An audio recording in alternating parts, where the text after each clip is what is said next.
All right. What's going on, guys? Travis with REC Garage here, and you're gonna watch me struggle putting tires on. This might be a little fun to watch because I haven't put tires on in so long, and I kind of forgot how to do it. So, you know, it's probably gonna be funny. So, got my tube, got my tire.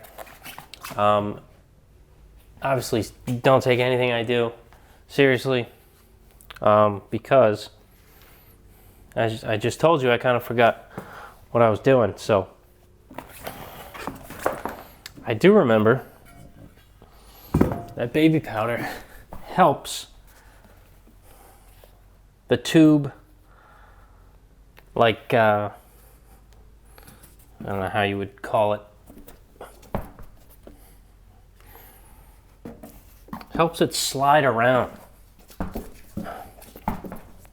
Because you don't want your tube all all messed up. You don't want it wrinkling and getting all wrinkled inside the tire when the wheel's on. So I do remember to do that, and that helps everything kind of stretch out. So I'm gonna shove this in here. Try to do it as neatly as possible without, bunching everything up too bad.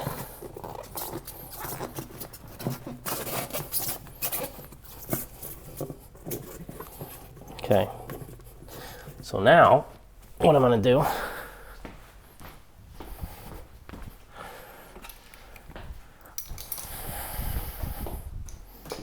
gonna get that guy, put a little bit of air in the tube, and make sure everything's all good.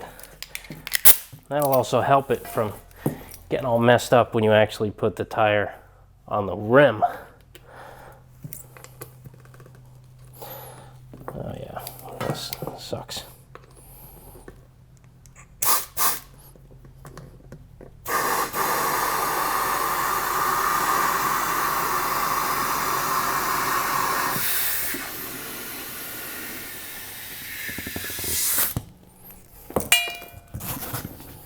You know, not a whole ton, just enough. Oh yeah, if everything moves around, you know, it's pretty good. Where should I put the stem? I think I want to put it not on the Firestone, and this really doesn't matter, this is just OCD stuff. I'm gonna put it right where it says gum dipped, because I feel like I need to.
All right, so the tires are on, but I can't get the beads to seat. I didn't have this issue before. For some reason, these beads just won't seat. They're close. They're so close. There's like a lip that needs to pop, and it'll kind of sit over that lip a tad. It's just not quite there. And the other side, the back side on both of them, just not even close.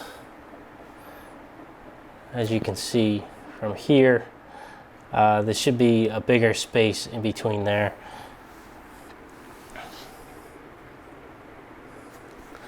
I don't know. It might be, but I'm gonna bring them to a tire shop and say, hey, I don't know what's going on here. Beads may or may not be seated. Just want to double check. So, you know, some things aren't worth your time. These already weren't worth my time. I could have dropped these off and had them mounted correctly in the amount of time that it took me to put these on and try to get the beads to seat. You know, I'm just stubborn and don't like to have other people do things for me. But, you know, I guess you have to sometimes. That was annoying. Now my knees hurt. My knees hurt, my back hurts. My ears hurt, my neck hurts. Was it worth it? I don't know, probably not. I probably just need a bigger compressor to push the air in faster, and probably the correct tire grease or sealant or whatever the heck they use to let the bead pop over the rim.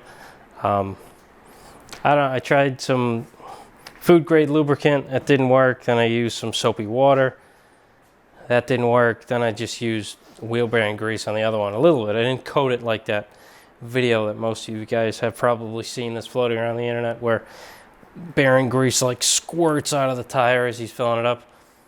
That's not nearly as much as I put on. Kind of just coated a light film, just because I'm like, that's I don't know, slipperiest, greasiest stuff I have. So I tried that, didn't work. So off to the tire shop.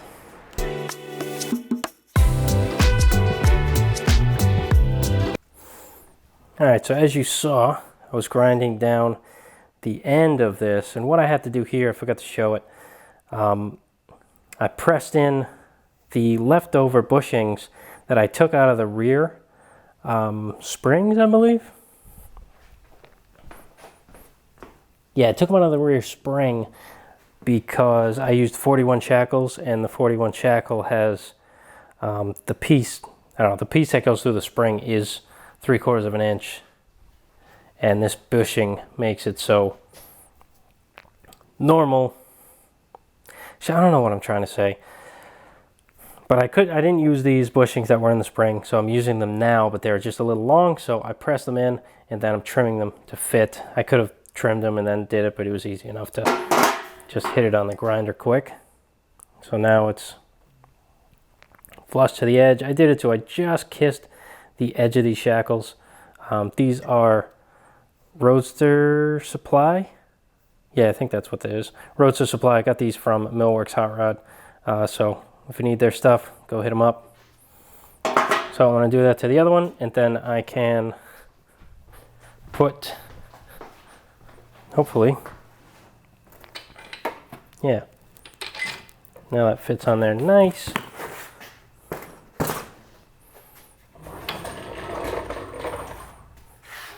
That fits on here. This is going to go just like that. This one there. These here. You know how it goes. Bob's your auntie.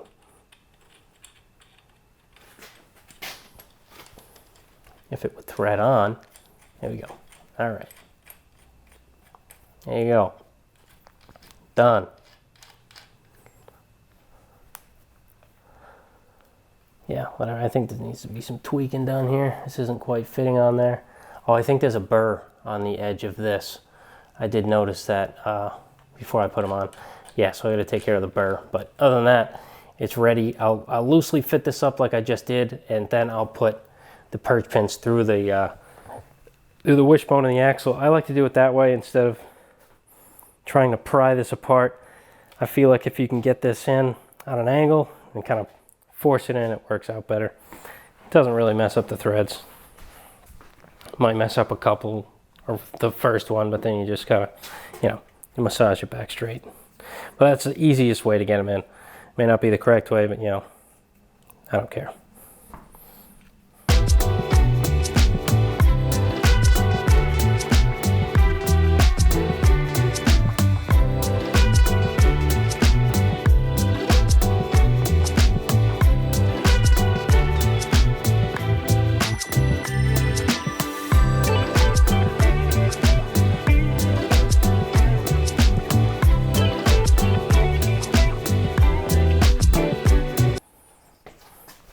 Alright, so that was pretty easy.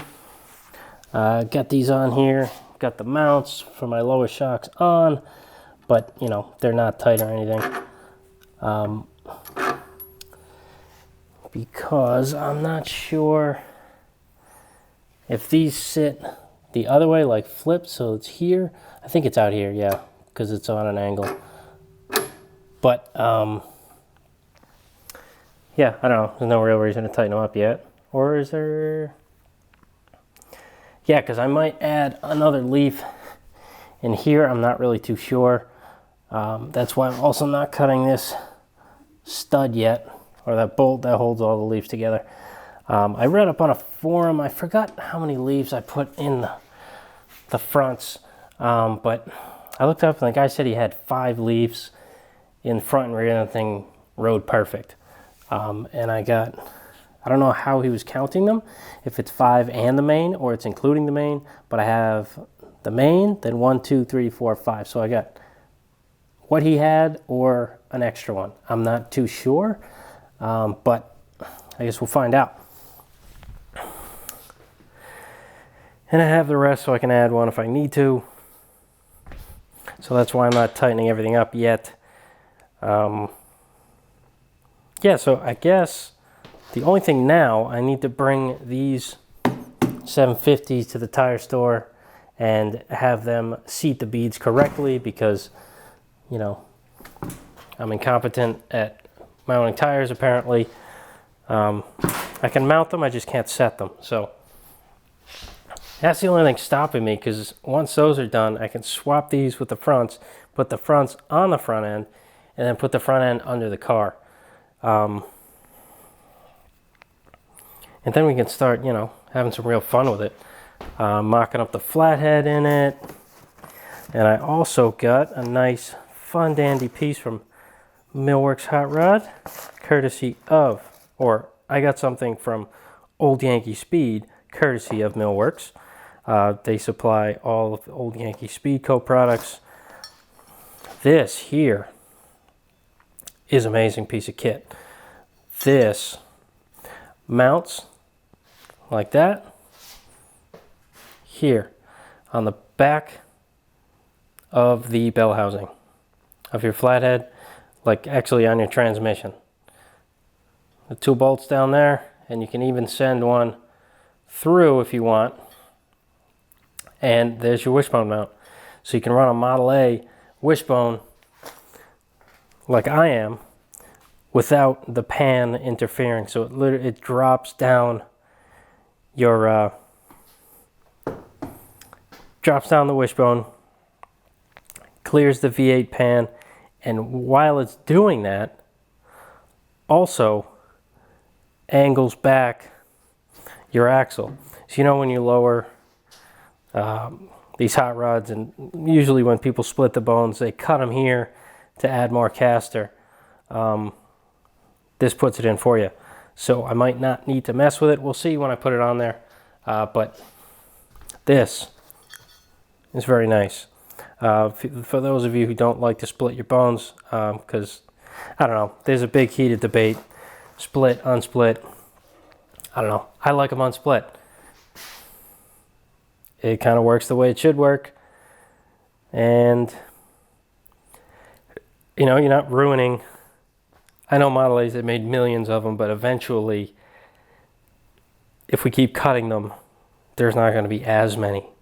I know we've probably been saying that since the 60s and 70s, but you know, it's getting up there in the years. We're in 2022, so I don't like to cut them if you don't need to. Obviously, I will cut a set if I want to, but you know, I don't want to. And let's stop rambling. Another thing I need to do that I should do soon, I might even do this tonight if it's not that difficult, swap cowls. The lower cowl, because this is the tank. Because I got a nice one. I think I showed you guys. Really nice original piece. I don't have to worry about getting this to fit and this ugliness here. It's just, you know, it's nice the way it's supposed to be. So no fiddle effing with that. So I'll just replace it. And another piece to add to how much original's on this car. So it's going to be original and originals that are original Brookville, original, all original up here. These are original.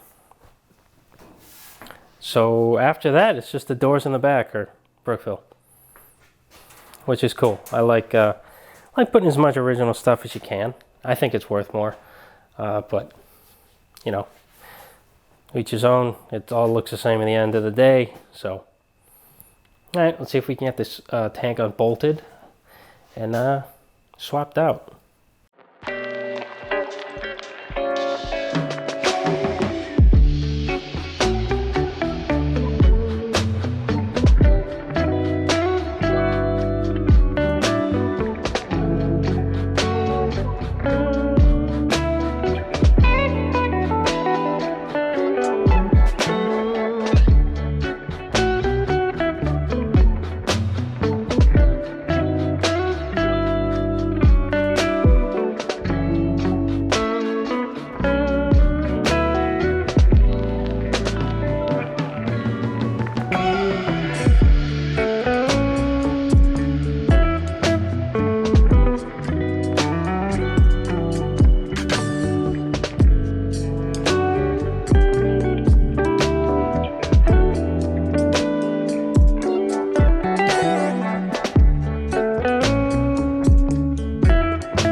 Say hi. Say hi, buddy.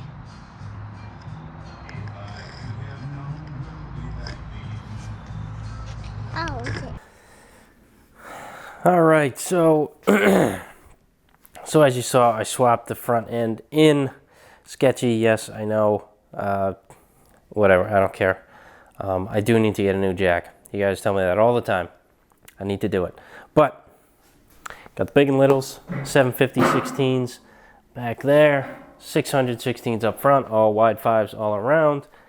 Got the drop leaf from Old Yankee Speed, and I have 5 additional leaves on top of there. It seems all right. I don't have anything locked into place right now. I'm just kind of sitting there. I tightened up the lower shock mounts here. I just need to modify the F1 front upper shock mounts, and these you know, these are real shocks. They're not wicked tiny, but yeah, everything's kind of coming together. I had to make a makeshift tie rod here just to kind of hold everything, because I needed these guys, which I just got in from CW Moss, but now I need nuts for it. I found these nuts on a set of, it's not shackles, spring holders, these things. I had an extra set that had these that fit it. I don't know what it's from exactly, but I don't want to steal it from them because it's a really nice set, and I want to keep the nuts with it. So I'm going to have to go out and get some. But I also need to ream out all of these and this, because this goes straight through. It's not tapered. So if I put this in it, it kind of just hangs up. Okay, I'll show you. Well, A, it's not good to have a taper inside of a non-taper, but it doesn't seat all the way in at all. So I think there's enough meat there to put a taper in there. My buddy Tim has he's got a reamer, so I'm going to use that and ream out the other ones. But I also need to drop these steering arms because these balls stick up. And once there's a tie rod there, I'm already close to hitting this makeshift one that's on the bottom. So when you put it on the top, it's for sure going to hit the wishbone. So I got to heat and bend those down. I have a torch, but I think I got the wrong tip on it. I don't know. I'll try it out, see if it'll heat it up anyway. But yeah, that's kind of the updates on this. Nothing too serious. Just got the wheels and tires, new axles on it now. The rear was on for a while, but now I'm fully swapped with the axles. All my bones are on here. It's, it's getting there. On the coffee break, working on it. Also, side note, I found this Pomax die holder on Facebook Marketplace, and it was actually from a guy that I follow on Instagram who does the same kind of stuff. Way better than me, of course, but it's kind of crazy. Small world. It's kind of obvious. You find somebody selling some Pomax stuff, you're going to be into the same things. It's just kind of funny. But it's got this weird hinge back here. So I think I'm just going to drill a couple holes and drill and tap into this section down here, I think, and just store all my tools. I would put it on this side, but this is where I'm keeping my die filer, and for right now it doesn't make sense to put it there. I could always drill and tap 2 more holes on this side and switch it over. I could probably drill 1,000,000 holes in this side plate, and it's not going to do anything to the structural integrity or to the capacity that I need it to do, because this thing can shear plate steel, and I'm only doing 18 gauge, so I'm really not that worried about drilling a couple holes in it. But I'm stoked on the rack. I don't have to dig constantly through a box full of dies. It's all kind of nice and neat here. I did remember or find that I had these giant step dies that I just need to add posts to, which is cool.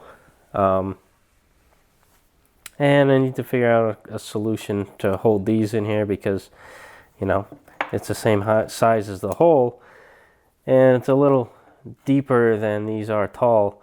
So if I throw it in there, I'll lose them. So gotta figure out something with that. But other than that, and this guy too, he's a little short pusher for my flanging die. And yeah, same story with him. He's a little too short. But it's nice to see I didn't realize how much tooling I had. It's not that much because most of it is specific, like pretty much here over. Yeah, this side's specific. This is universal. And then there's not many here. I guess I don't have that many dies. But, you know, always growing. I know this is going to be full pretty soon because there's not too many spots open here. So, yeah. Excited to fill it up and get another rack. But that's kind of it for Pomax random stuff and, you know, coffee break, Roadster pickup. Oh, I did, I ordered these sills to mount the bed, and every time I would call, they would say, oh, they're shipping out this week, they're shipping out this week. Come to find out, there was a problem with the wood supplier, the guy who was making them. I guess he hurt himself or something, was afraid to tell the supplier. Well, Mike's Affordable, he was afraid to tell him. So he was always telling me, oh, they got to be done soon, so they'll ship out this week. The guy hasn't even gotten close to getting them done. And I saw Matt from Iron Trap had a set that he bought for his, but never used them. And he posted them on his Instagram. So I bought those from him, so they should be coming pretty soon. I think they're going to ship them out Monday. And by the end of the week, I will finally have the bed mounted on the back of this thing. So now I can throw all the random parts in the bed, not have it taking up this space here, and, you know, just make me feel better to have the bed on it. I think it looks really weird without anything back here. It's just kind of a box on a frame. So when that box gets mounted, it'll look like two boxes and it'll look better. So that's it for this. Catch you guys on the next one.